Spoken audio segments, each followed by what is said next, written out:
జూబ్లీహిల్స్ నియోజకవర్గం సోమాజిగూడ డివిజన్ శ్రీనగర్ కాలనీలో కమిటీ హాల్లో జూబ్లీహిల్స్ శాసనసభ్యులు మాగంటి గోపీనాథ్ ఆధ్వర్యంలో కార్యకర్తల సమావేశం ఏర్పాటు చేశారు. ఈ నెల 24న తెలంగాణ వర్కింగ్ ప్రెసిడెంట్ కేటీఆర్ జన్మదినం సందర్భంగా మెగా బ్లడ్ డొనేషన్ క్యాంప్ నిర్వహించనున్నామని ఈ మేరకు ఏర్పాట్లు చేస్తున్నట్లు ఎమ్మెల్యే తెలిపారు. తలసిమియాతో బాధపడుతున్న చిన్నారుల కోసం ఈ బ్లడ్ డొనేషన్ క్యాంప్ నిర్వహిస్తున్నట్లు చెప్పారు. ఈ కార్యక్రమానికి సోమాజిగూడ కార్పొరేటర్ వనం సంగీత, అధ్యక్షుడు అప్పు ఖాన్, తన్ను ఖాన్, మధు యాదవ్ ఇతర నాయకులు పాల్గొన్నారు. बीमारी क्या 15 दिन 20 दिन पे एक बार फूड चेंज करना कंपल्सरी है, तो आदमी जिंदा रहेगा।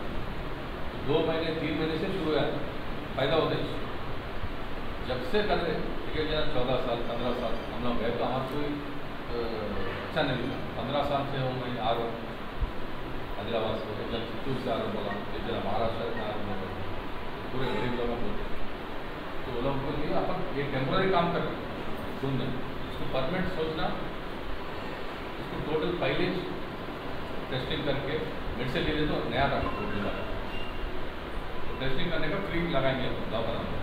फ्री लगाए तो जब असल ये इशू जाएगा वो आने के बाद अपन जरा पूरे बस्ती दवाखाना में उसमें पब्लिसिटी करें तो श्रीराम हॉस्पिटल कंपल्सरी कंपल्सरी बैठना చాలా మంది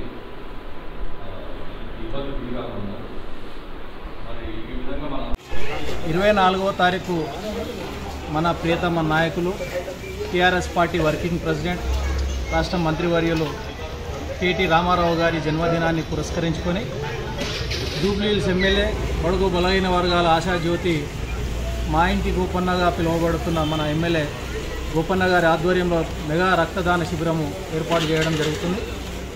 అందరూ కూడా ఈ రక్తదాన శిబిరంలో పాల్గొని ఈ రక్తదాన శిబిరానికి ముఖ్య ఉద్దేశం ఏంటంటే తలసేమియా అనే వ్యాధిగ్రస్తులకి 15 రోజులకు ఒకసారి రక్త మార్పిడి చేయాల్సి ఉంటుంది. చిన్నపిల్లలు చాలామంది చిన్నపిల్లలకి పుట్టినప్పటి 2 నెలల నుంచి వాళ్ళకి రక్త మార్పిడి ఉంటుంది.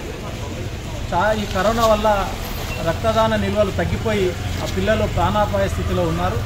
దీన్ని దృష్టిలో పెట్టుకొని గత వారం ఎమ్మెల్యే గారు జూబ్లీహిల్స్కు సంబంధించిన నాయకులని, కార్యకర్తల్ని, కార్పొరేటర్లను తీసుకెళ్ళి స్వయంగా అక్కడ వాళ్ళ పరిస్థితిని చూసిన తర్వాత తప్పకుండా ఈ పిల్లలకు మనము మన రక్తదానాన్ని ఇవ్వాల్సిన అవసరం ఉందని మేమందరం కూడా కళ్ళారా చూసాము. తప్పకుండా మన కార్యకర్తలు కానీ, అభిమానులు కానీ, టీఆర్ఎస్ పార్టీ నాయకులందరినీ సంప్రదించి పెద్ద ఎత్తున ఈ మెగా రక్తదాన